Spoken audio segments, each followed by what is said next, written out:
안녕하세요, 여러분. 포커스 코리안 정 선생님이에요. 이번 에피소드에서는 축구에 대해서 이야기해 보려고 해요. 오늘 이야기의 대본을 포함한 학습 자료와 오디오 파일은 페이트리온에 올려놓을게요. 그럼 잘 들어보세요. 먼저 천천히 한번 이야기하고 조금 빠른 속도로 다시 한번 이야기할게요. 얼마 전에 월드컵이 끝났어요. 저는 축구를 엄청 좋아하는 사람은 아니지만 그래도 월드컵은 꼭 챙겨보는 편이에요. 한국에서는 월드컵 경기가 있는 날은 학교나 회사에서도 단체로 축구 경기를 보기도 해요. 한국 멕시코전이 있던 날은 저희 아이가 다니는 유치원에서도 함께 경기를 응원하고 남편 회사에서도 업무를 잠시 멈추고 경기를 봤다고 하더라고요.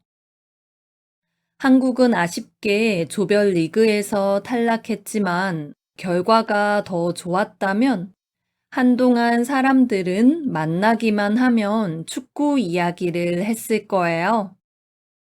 식당이나 술집도 응원하는 사람들로 시끌벅적했을 거고요. 신기하게 축구를 잘 안 보는 사람들도 월드컵만 되면 자연스럽게 TV 앞에 모이게 되는 것 같아요. 정말 하나의 축제가 맞나 봐요. 전 축구 광팬은 아니지만 종종 경기를 보는 건 좋아해요. 어릴 땐 월드컵처럼 큰 대회를 하면 다 같이 응원하는 맛에 우르르 몰려가서 경기를 봤던 것 같아요. 그러다 학생 때 공부하다가 새벽에 ESPN 채널에서 해외 축구 경기를 중계해주면 열심히 봤어요. 학생 땐 공부 빼고는 다 재미있었거든요. 그때 축구를 많이 보면서 축구팀이랑 선수들 이름도 많이 알게 되었어요. 포지션도 전혀 모르다가 공격수랑 미드필더, 수비수 정도는 찾아보고 알게 되었고요. 그래도 너무 기본만 알고 있어서 추가못까지는 아니지만 여전히 배워야 할 게 많아요. 저랑 다르게 저희 남편은 축구를 엄청 좋아해요. 함께 스페인 여행을 갔을 때 남편의 가장 큰 여행 목적이 FC 바르셀로나 경기장 투어랑 경기 관람이었을 정도예요. 요즘도 주기적으로 사람들하고 공을 차러 가고 최근에는 축구 레슨도 받았어요. 사내 축구 대회에서 우승할 거라나 뭐라나. 암튼 집에 오면 오늘 경기가 어땠는지, 선수는 어떻고 전술은 어떻고 이야기를 하는데 저는 잘 모르겠더라고요. 그래서 그냥 이야기를 들으면서 추임새만 넣어요. 요즘 한국에서는 축구하는 사람이 많아졌어요. 아, 그런데 한국에서는 사람들이 축구하러 간다고 하면 풋살을 이야기하는 경우도 많아요. 풋살은 축구에 비해서 적은 인원으로 할 수 있고, 풋살장은 사이즈도 작아서 동네에도 꽤 많이 있거든요. 퇴근 후나 주말에 사람들과 부담 없이 하기에는 풋살이 더 나은 것 같기도 하고요. 그리고 예전보다 여자들도 축구를 많이 하고 어린 아이들도 많이 해요. 사실 제가 어렸을 때는 축구는 남자들이 주로 하는 운동이었거든요. 그런데 지금은 분위기가 많이 달라져서 여자 아이들도 축구 교실에 많이 가고 여자 축구 동호회도 많이 생겼더라고요. 축구는 운동량이 정말 많은 운동인 것 같아요. 전반전, 후반전 풀타임으로 다 뛰면 90분이나 되잖아요. 저 같은 사람은 체력이 딸려서 하고 싶어도 못할 것 같아요. 그리고 축구는 그 긴 시간 동안 끊임없이 뛰어다니면서 경기 흐름도 계속 읽어야 해요. 어디로 패스할지, 어디로 움직여야 할지 계속 생각해야 하니까 체력도 좋아야 하지만 판단력도 좋아야 해요. 축구가 혼자 하는 운동이 아니라 팀 스포츠라서 더 그런 것 같아요. 같은 팀 선수들이나 상대 팀을 보면서 빠르게 결정을 내려야 하니까요. 사실 그런 면에서 축구를 직접 하는 건 저랑 안 맞아요. 혹시 제 실축으로 팀이 지기라도 하면 전 정말 멘탈이 탈탈 털릴 것 같거든요. 그래서 어떤 사람들은 축구를 집중력 싸움이라고 하나 봐요. 축구 선수들의 강철 체력과 정신력이 새삼 정말 대단하게 느껴지네요. 여러분은 축구를 좋아해요? 여러분의 이야기도 댓글로 남겨주세요. 그럼 여러분, 이야기를 한 번 더 들어보세요. 조금 빠르게 읽을게요.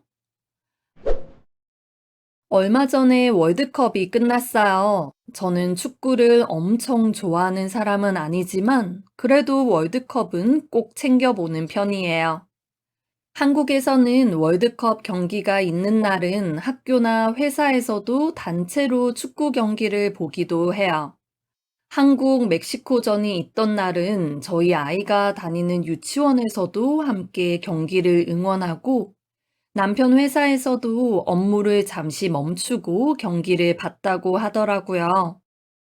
한국은 아쉽게 조별리그에서 탈락했지만 결과가 더 좋았다면 한동안 사람들은 만나기만 하면 축구 이야기를 했을 거예요. 식당이나 술집도 응원하는 사람들로 시끌벅적했을 거고요. 신기하게 축구를 잘 안 보는 사람들도 월드컵만 되면 자연스럽게 TV 앞에 모이게 되는 것 같아요. 정말 하나의 축제가 맞나 봐요. 전 축구 광팬은 아니지만 종종 경기를 보는 건 좋아해요. 어릴 땐 월드컵처럼 큰 대회를 하면 다 같이 응원하는 맛에 우르르 몰려가서 경기를 봤던 것 같아요. 그러다 학생 때 공부하다가 새벽에 ESPN 채널에서 해외 축구 경기를 중계해주면 열심히 봤어요. 학생 땐 공부 빼고는 다 재미있었거든요. 그때 축구를 많이 보면서 축구팀이랑 선수들 이름도 많이 알게 되었어요. 포지션도 전혀 모르다가 공격수랑 미드필더, 수비수 정도는 찾아보고 알게 되었고요. 그래도 너무 기본만 알고 있어서 추가할목까지는 아니지만 여전히 배워야 할 게 많아요. 저랑 다르게 저희 남편은 축구를 엄청 좋아해요. 함께 스페인 여행 갔을 때 남편의 가장 큰 여행 목적이 FC 바르셀로나 경기장 투어랑 경기 관람이었을 정도예요.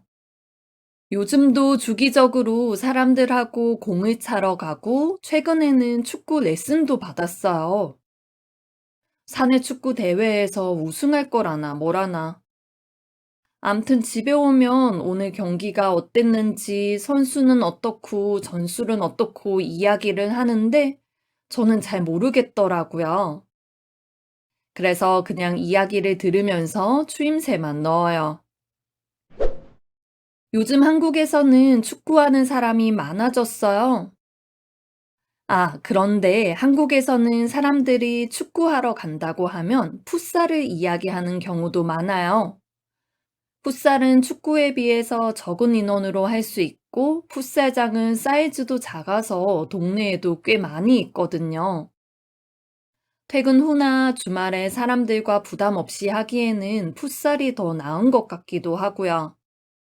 그리고 예전보다 여자들도 축구를 많이 하고 어린 아이들도 많이 해요. 사실 제가 어렸을 때는 축구는 남자들이 주로 하는 운동이었거든요. 그런데 지금은 분위기가 많이 달라져서 여자아이들도 축구 교실에 많이 가고 여자 축구 동호회도 많이 생겼더라고요. 축구는 운동량이 정말 많은 운동인 것 같아요. 전반전, 후반전 풀타임으로 다 뛰면 90분이나 되잖아요. 저 같은 사람은 체력이 딸려서 하고 싶어도 못할 것 같아요.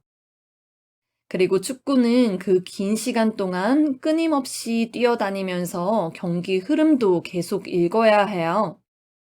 어디로 패스할지, 어디로 움직여야 할지 계속 생각해야 하니까 체력도 좋아야 하지만 판단력도 좋아야 해요.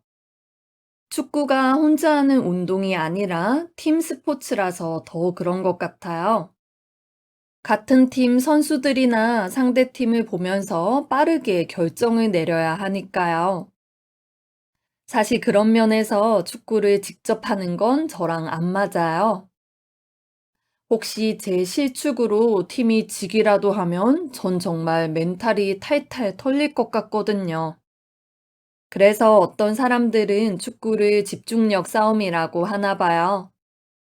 축구 선수들의 강철 체력과 정신력이 새삼 정말 대단하게 느껴지네요. 여러분은 축구를 좋아해요? 여러분의 이야기도 댓글로 남겨주세요.